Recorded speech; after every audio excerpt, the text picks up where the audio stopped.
We are just stuck in a pattern that you don't see too often here in fall. Dry pattern, incredibly dry since the start of September.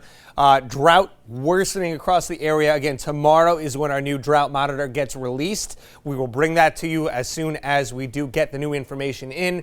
It is expected to be obviously much worse than even its predecessor over the last couple of weeks here, as we haven't gotten any rain since, outside of last week's measly paltry 0.03 of an inch. And if we get anything here out of these next couple of fronts, it might be very similar to that. You can see a couple of sprinkles across New Hampshire, Vermont right now, down towards Pennsylvania. Some little bit more widespread shower activity along this cold front here. But as the cold front before that, they've just been drying up as by the time they have reached us and eventually moved through. So as we go forward in time here through Futurecast, again, you can see a couple of little spritzes and sprinkles there scooting across the bottom of the screen.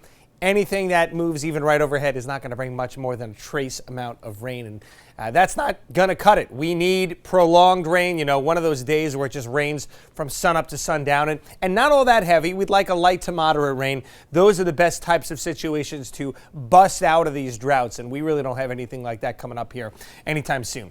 Clear skies for the most part tomorrow. We'll see a few clouds from time to time. Temperatures still in the 60s, so not dropping drastically behind cold front number 1 here. It will be a little chillier during the overnight hours as we head into Friday morning. You're waking up to temperatures upper 30s, low to mid 40s out there. Still not all that bad. Friday's a mostly sunny day as well. Notice we have some clouds coming into the top of your screen here by Friday afternoon. That's a front. Put a pin in that. But as we look at our temperature trend, again, it is on the whole going down here. A little spike again early next week. But at worst, we just fall back to this average line. Look at this. No days in the blue section here.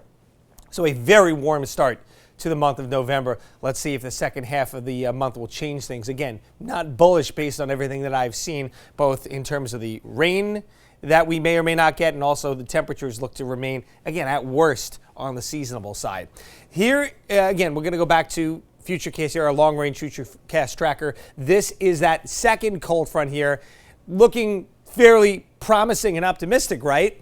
As it moves through the portions of the northeast, northern New England, they get some showers. But again, it is looking once again that this will die out and fizzle, and maybe we'll get a couple of sprinkles here as we head into Friday night. It's gone by Saturday morning. We are left with the chillier air, back to seasonable 50s Saturday, and then we start that climb back into the 60s again on Sunday. We'll see clouds increasing, especially later in the day, so not a bad day. If you have weekend plans, you are dry, but Monday, Veterans Day, any ceremonies or things like that we may head out to, you might want to grab the umbrella. Not that this is a heavy rain, and some of us might not even see it, but there will be more widespread showers with our next system, and that at least is something that we can hang our hats on. Quick check on the tropics. Rafael, a major hurricane earlier today. Now it's a Category 2 and likely to continue to weaken as it heads into the Gulf of Mexico. We'll talk a little bit more about that coming up later on. Friday, again, 63 after another day at 70 tomorrow. We are back down to cooler temperatures heading into the weekend.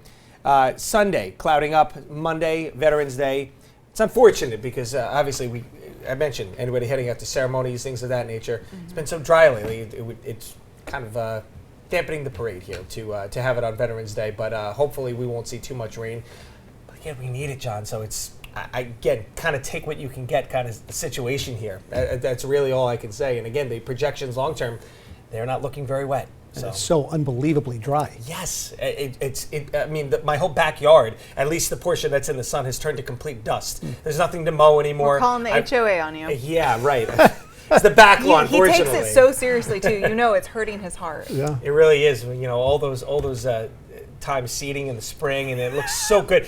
I'm pretty sure you messaged me, Tiffany, in May and said, okay, you got to come over and do that to I my am lawn. hiring an actual company because mine also looks like yours now. Yeah, but you drive around the neighborhood, it's everybody right now, so hopefully it gets better soon.